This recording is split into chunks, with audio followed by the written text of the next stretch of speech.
Boss, ano nga bang sekreto para maging gwapo? May years lang yun. Name something na di sinasadyang nalulunok ng tao. What does the abbreviation FF stand for? Alright.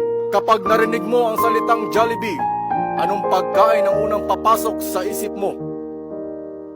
Chicken fillet. Ma'am, excuse me. Diploma o diskarte? Americano. If you enjoy spending time alone, what type of person are you? Inverter. Sa anong sport mabilis tumakbo ang mga lalaki? Responsibilidad. Buntis ang iyong partner, pero hindi ka sigurado kung ikaw yung ama. Ano ang gagawin mo? Pa-x-ray ang bata. Pa-x-ray? Bakit? Para malaman ko kung ako ang ama.